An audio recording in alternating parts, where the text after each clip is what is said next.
The elderly couple in the next apartment kept having extremely loud intimacy. I just figured out they aren't actually doing the deed. Slam. Slam. Slam. The elderly couple on the other side of my paper-thin apartment wall wasn't making love.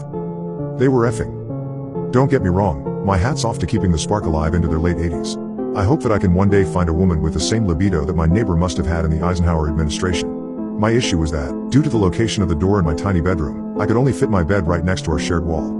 I could hear each word of every whisper that passed between them. I knew about their pudding fetish. I couldn't tell you exactly what position a nasty salamander was, but it made very loud noises 6 feet above my mattress. Needless to say, I couldn't bring any carnal companions of my own to such a hellhole. They were at it every single night. But I was in my early 20s and couldn't afford an apartment that wasn't disgusting, so I was stuck. Until the day it stopped. I actually woke up because of the quiet. We come to accept things not because they are logical, but because they are familiar. Such was with the octogenarian effing. So I enjoyed blissful, uninterrupted sleep. I even considered trying pudding again, but ultimately decided that I was done with the goo for good. And then the banging started once more. I actually cried when it happened, then lied to myself about it being a temporary thing. It wasn't a temporary thing. In fact, they had actually made a change to the routine, and the banging was now entirely localized to one spot on the wall right next to my pillow. Of course I wondered what had happened, but I wasn't going to go asking questions.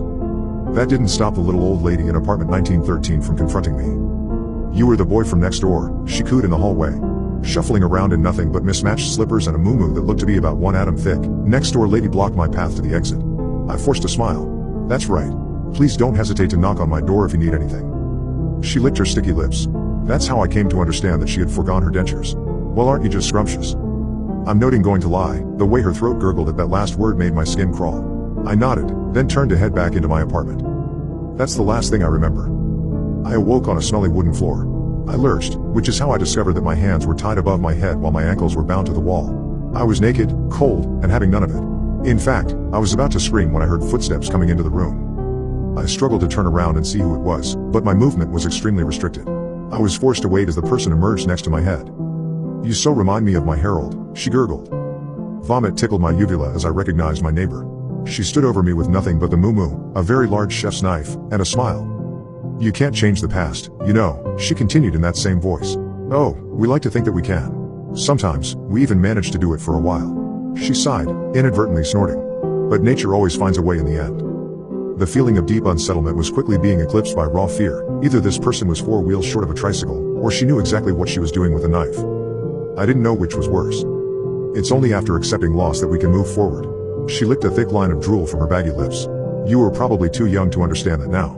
I'm only just beginning to realize it, and I'm almost 90. My body temperature dropped as I shivered uncontrollably. Above me, the woman blew a snot bubble with her left nostril. It popped. "You'll be angry at me.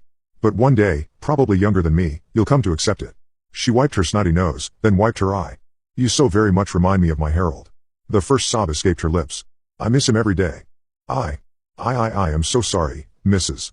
Neighbor lady. But I assure you that I am not Harold, and that if he were here, he would politely but firmly request that you put down the knife and let me go."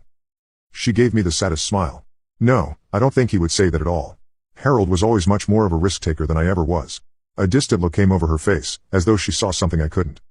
Several seconds passed before I realized she was staring at something specific, just past where I was looking. Fear shot through me. My crawling nerves told me that whatever was behind me would explain why I was chained to the floor. I was petrified at the idea of finding out. But what choice did I have?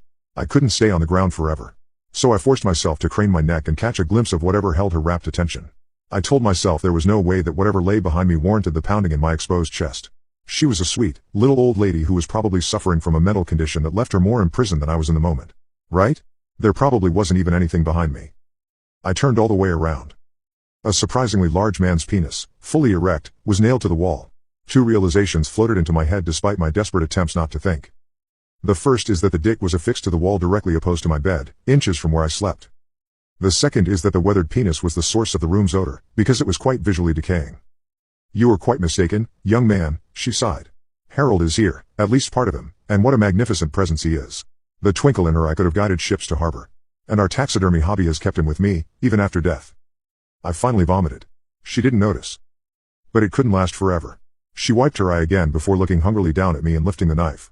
"And you really do look so much like Harold when he was younger." She let me go afterward. I made it to the street outside of the apartment building before I collapsed from blood loss. I awoke 3 days later in a hospital bed.